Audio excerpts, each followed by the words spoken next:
Game of Thrones, Season 8, Episode 2. I don't really have a title. I'm just going to name it, You May Be Young, but You're Ready. So, we start right in. Jamie is on a pseudo trial, and he's trying to talk up for himself, basically explaining, why are you here at Winterfell? And he's talking, and then, they don't really believe him because you're Jamie, you're the King Slayer. And I got a theory about this too. I'll tell you in a minute. So Jamie's on trial, yada yada. Danny she's reading his whole situation. And then Tyrion, again, out of all people, talks up for him. He's like, listen, he's my brother, he's doing this and that. Why would he come here? And Danny says, well, probably because he know you take up for him until he slits my throat. And Sansa seconds it. And next thing you know, Brienne gets up and she's like, and she vouches for him. And she's like, they say, will you go to battle for him? And he says, yeah. She says, yeah, I'll go to battle for him. So while he was talking, Bran said, the things we do for love, which is a code, because it's what Jamie said after he had already pushed Brandon out of the window. And after he was already on the ground. So again, that shook Jamie to his core. So I don't rule that out. I don't rule out the fact that Jamie, first of all, the only reason Jamie left is because Cersei double-crossed him, like Iverson did Jordan. He wouldn't have left if not for that, and yeah, he wants to fight for the living, as he said, but he only loves Cersei, so I don't trust him. But I think that's too cheap to have him kill Danny. But is it though? I don't know. Let me know what you think. We get to the hallway, and Danny, she leaves. She's getting in Tyrion's ass. She was like, listen, either you get with it or you're gone, or you're not going to be the hand. I hired you, you keep messing up, and, saying like, it's going to be it. So then she walks off, and he turns to Davos and somebody else. He said, I suppose, and old Paul Walker, I suppose one of you guys will be wearing this hand pretty soon. So Gendry is out there with the glass, with the dragon glass, and then Arya walks in. She's gazing at him and everything. Oh, our little Arya. I ain't gonna lie to you. So she asked him about the White Walkers, and he was like, they're bad. She was like, bad? Well, you can't say nothing other than bad? Like, you saw them. Like, tell me. He's like, listen, I know you're not scared of anybody. Murderers, rapists, any of that. He said, but this is a different deal. I'm telling you. Just try to let her know the real, because them things is, those things are different, man. Like the way it crawled out of that box at Cersei, that was terrifying for me, and I'm watching from right here. So anyway, Arya gives him the people's eyebrow and all of that, and he describes, what they are, and Arya's like, I don't give a F. She grabs 3 pieces of iron dragon glass, and she hits like the wall within like a centimeter of each other, and Gendry's impressed. He's like, all right, I get started right on it. And he walks out. So now Bran and Jamie are at the tree, and Jamie is like, yeah, my bad, fam.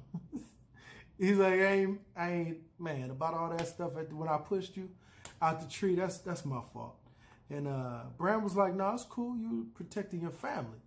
And Jamie said, I'm not that same guy. And Bran was like, you wouldn't be that same guy had you not. No, she said you would. He said you would be that same guy had you not pushed me out the tree. I wouldn't be, and I would still be Bran. And so another way, he's telling you every once in a while you got to push somebody out of the house, out of the window, just to start your journey of redemption. So whatever that is, I encourage you, push that person out of the window. You know, metaphorically speaking. I don't want to get sued. Man, like, you ain't gonna get nothing. But so yeah, he's telling him. So then they have a conversation where he says, "Oh, he was like, well, why didn't you?" Jamie said, "Why didn't you tell them?" And Brand said, "Look, I can't have them murdering you, you know, before, you know, because we need your help with these White Walkers because they're on the way." And so Jamie says, "Well, what about after?" Brand, with his creepy ass, says, "How do you know there'll be an after?" Crazy. Brand asks, "Is she really pregnant? Is that true about the baby?" Jamie was like, "Yeah, but she always uses the truth to lie to everybody." She said, "Trust me, she fooled me." Tyrion turns to him like, "Nigga, she ain't fooled you. You knew who she was the entire time." And Jamie was like, yeah, I get it. He kind of admits it. And he was like, yeah, so it look like we gonna die, you know, here. And I always thought I'd die at 80 with a belly full of wine and a mouth, you know, around my glute. And I mean, I get that's what he said a lot. I don't know. That part felt kind of forced. It was meant to be endearing, but whatever. I ain't gonna be a super critic now, but so by the time Tyrion is even done talking to, well, before he's even done talking to Jamie is gazing over there at Brienne, and Podrick is over there whooping ass. So Jamie goes over there and he talks, and Brienne is like, "Look, man, let's cut the shit. What are you over here talking to me for? Like, you haven't insulted me one time." He was like, "All right, listen, I came here because I wanted to fight under you. You know, it'd be my pleasure," which still, you know, I don't trust Jamie. I don't trust Cersei. So anyway, old Paul Walker walks in on Dany, and he says, "You know, when you named Tyrion the Hand, I was hurt, you know." And then they talked a little bit, and he was like, "But Tyrion, you know, he's the right dude for the job. Like, his mind is brilliant. You need to trust him. I know he's messed up." He said, "But there is one thing you can do, and that is you can kind of smooth it over." He doesn't really say this, but he said you can smooth it over with Dany, because the next scene, with Sansa. Next scene, Dany walks in and she says, "Listen, can I have a room?" And they talk for a little bit, and they go back and forth, and they're like, "Man, I never should have." They have that moment, that Starbucks moment, where it's just like, I know,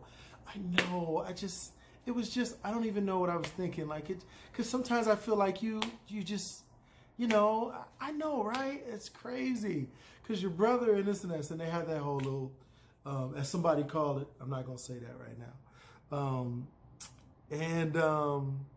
Let's say, I can't say that either. Never mind. So, what was the meat of the conversation? It went well until, you know, they start talking about, Sansa says, "What about after the war's over? After we destroy Cersei, after we defeat everybody, like, what are you going to do?" She was like, "Well, I'm going to the Iron Throne." And Sansa said, "Well, you know, we kind of promised in the North that we wouldn't bow to anybody else, so what about us?" And Dany was like, "Well, I don't know what to tell you. I'm taking Iron Throne." And you know, then there's this moment where they close in on her, on Daenerys' hand, and she takes it away from Sansa.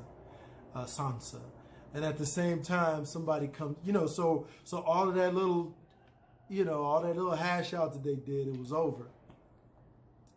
Somebody burst in, and it's like, you know, Daenerys, Khaleesi, somebody at the door. I wouldn't even mind if Theon died during the commercial, like between this week and next week. I really wouldn't mind if the episode started and Theon was already dead. I don't understand why he's still there. He gets there and Sansa's all flush and just red, and I'm just like, man, what is going on? Like, where is this coming from, bro? Come on, man. So now they in love. you know, Danny is like, what happened to your sister? He's like, she's gone, and you know, the other islands, you know, which is probably where everybody's gonna flee to, you know, once when shit goes terribly wrong here, because it's going to. Anyway, you know, that was that. Let's see, Danny, man, So now Davos is serving food, and really, where did that Sansa and Theon love come from? Like, that's stupid to me. I mean, I don't know. Anyway, all right. Somebody said, "Yo, if you rescue me from Ramsay, you can have all of the love." I thought that was funny. So Davos is serving food, and he helps the dude get his mind right, moves him on. The next person is this little creepy girl with a deeply Scottish accent. It's like, you know, I want to fight. I want to be a soldier too. That was a terrible accent, by the way. And, you know, and Sam's girl says, yeah, you can come down in the crypt. They keep mentioning this damn crypt, that you know something's going to happen down in this damn crypt. They keep saying it. So they was like, okay, I'll protect you down in the crypt. I'll be happy to fight for you. And her face is all burned. And anyway, I heard someone ask, was that the red lady? And I was like, come on, man, y'all going crazy with the theories. But I mean, you know, anything can happen, man. So I don't know. So now Tormund arrives along with the other cats, because they just, you know, they faced that little bitty White Walker that they had to kill, that Sansa sent away to get his people to bring back. And they were just basically saying, hey, White Walkers on their way. We had to go around them to avoid them to get here. And Jon is like, damn, how long we got? And they said, yeah, you got until the morning, till the light comes in the morning. And immediately Tormund is like, is the big girl still here? Just immediately, he loves her. He loves her. So now everybody's in the war room. Jon is, he's saying the night, he tells them if the Night King fall, they all fall. And it's like, we can't get to him. He's not going to reveal himself that easily. And Bran is like, well, yes, he will, because he's after me. He was like, why is he after you? He was like, because, it was like, what does he want? He said he wants an endless night. He wants to erase the world, and I'm its memory. Back to this Hodor shit again, man. If Hodor was like this now, it ain't that Brandon went back in time and caused it, because it's been happening. Brandon is. He just is. He is time. I don't know, man. I don't know what it means. I just know it goddamn means something. Anyway, I'm sorry. I lost my cool right there. I didn't meditate today. I think that's what it was. So, they're in the war room. And so now they devised this plan to sit Bran out by the tree, but to be, you know, close behind so that when it jumps off, they can, you know, hop out with dragonfire on his ass. And it was like, well, can he even die from dragonfire? And Bran again, it's like, I don't know. Nobody's ever tried. And, you know, they said, but we'll be the, so now they back. Is that back by the fireplace? Nobody's ever tried. Oh, Tormund looks up. He says, yeah, so we're all going to die. He said, but, and then he looks to Brienne. He said, at least we'll be here to die together, baby. I just think it's dope. And then, so Tyrion wants to, you know, everybody leaves, and then Tyrion wants to talk with Bran. And, yeah, so, you know, that was it right there. And, you know, he wants to hear about his long journey. So, happy. Now baby Holly she walks in trying to talk to some little white babies, and they get up and leave like she was the one carrying ice. I saw a meme that said that too. But yeah, they walk away. That's some racist shit. Which they keep. I get it, man. my thing is like for the whole show, y'all ain't had but 5 black people. Now y'all want to, because I think there are 2 different points. Somebody thinks that I heard somebody else mention that, that the North, what they say when they're all walking in episode 1, the North doesn't take too kindly to outsiders. But I think that's a different point than them looking at Grey Worm and Holly, baby Holly together, and then just kind of looking at them like, who are these? Who is that nigga up on that horse? On that Terry? What do you say? What Sam Jackson say? And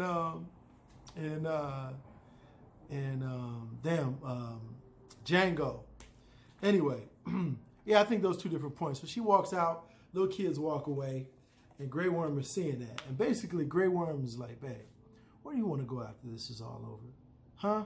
I'll go anywhere you want to go. She was like, I want to go to the beach. She said, we can take you to the beach. She said, but my people are not violent. They can't protect us. He said, my people are violent. We will protect you. Some dope shit, but it's exactly the kind of speech that lets you know Grey Worm's ass is dying first. He ain't dying first, but Grey Worm will be, like, he's not making it to that damn island. He's not. And that's why I hate it. Like, as soon as the scene started and he walked and he started talking, I was like, damn, Grey Worm gonna die. The Unsullied. So Sam asks John, he said, did you tell her yet? And he was like, you ain't tell her yet? You bullshitting, man. He said, this is where all the, so now all the recaps and conversation are starting to take place. Somebody asked Sam to go back to the crib. And Sam was like, y'all better check my record, fam. You know what I mean? I was the first one to kill a White Walker. Okay? I got a child on the way. It ain't mine per se. I stole like 4 books from the damn commissary. Y'all better ask about me. And then dude was like, damn, Sam's a ladies' man, killing White Walkers. You know what I'm saying? He said, man, the world, what is the world coming to?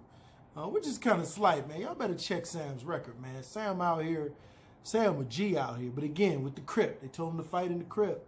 Something awful is going to happen in this crypt. We already know it. I'm just telling you. So Tyrion and Jaime by the fireplace, by themselves, talking, reminiscing.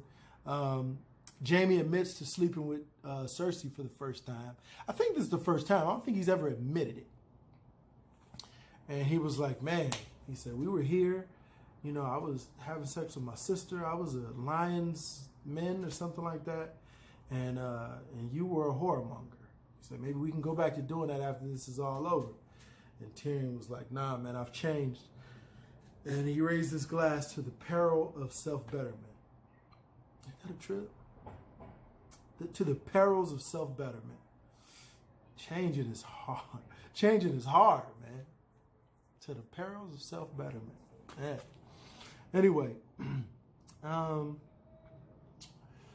Yeah, so then everybody else starts coming in. Brienne and Pod walk in.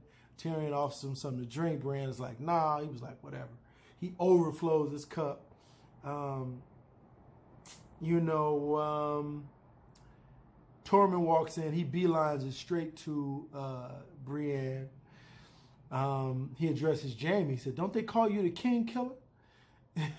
He was like, they called me the giant's bane. I killed a giant, then I hopped in the bed with his wife. You know what she did to me? She suckled me on her breast for 3 weeks straight. That's why I'm so big and strong. She suckled me in her tit for 3 weeks straight. For 3 months straight. He said, that's how I got so strong. I thought that was funny. So now Davos and everybody's sitting around. They talking about shit. Arya talks to the Hound upstairs, and then One-Eye Flaming Sword comes in, and he starts preaching. Hound's like, I ain't gonna hear all that shit. The Lord of Light is gonna have to bring you back to life again once I chuck you over this damn roof. And then Arya walks off. She's like, I ain't spending the rest of my time with you, motherfucker. And so now, hold on.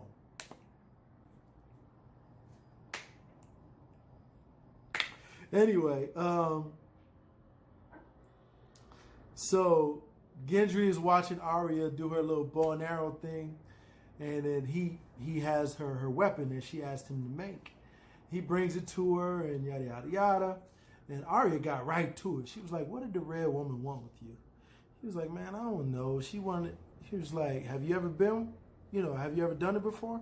He said, "I didn't do it to her." She said, "Have you ever been with a woman before?" He was like, "What?" She was like, whatever. Like, have you been with her before? I'm sure you have. He was like, "Man, I ain't nobody count." She said, "Yes, you have. 1, 5, 20." He was like, "Okay, 3." She was like, "Oh, okay." She got right to it. Arya was like, "Well, technically, we're going to die soon, and I want to know how this feels. I'm going to need that about you." That's when the music starts. And as she's taking off, hold on, play this right quick. Listen to this.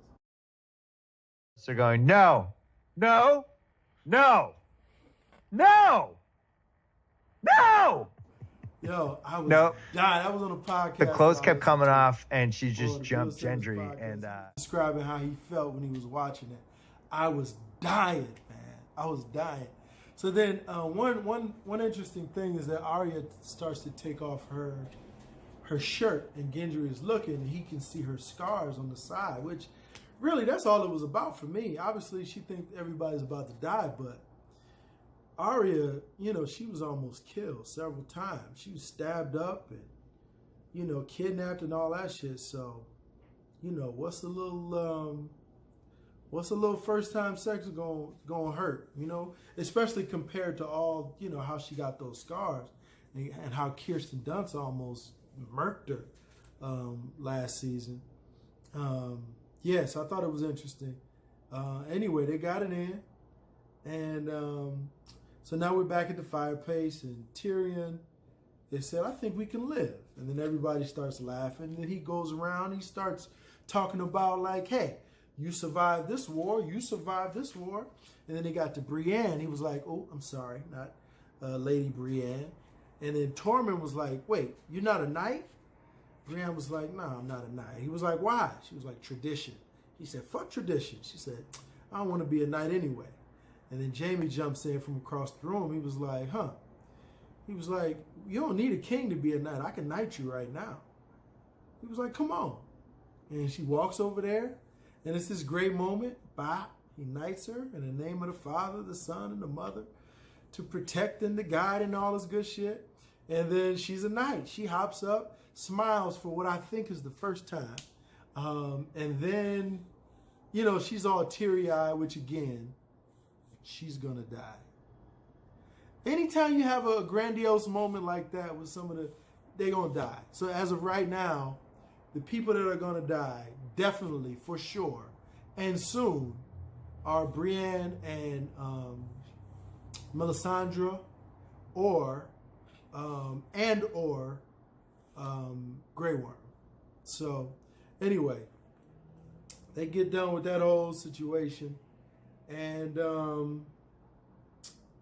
everybody's clapping. Little Lady Marmont is telling she's telling her uncle, old Paul Walker, that she's gonna fight. She's not going to that damn crypt, which again, I think that means she's gonna die. These are my 2 picks. Tell me who your 2 picks are, because at least 2 big people are dying. We got 4 episodes left.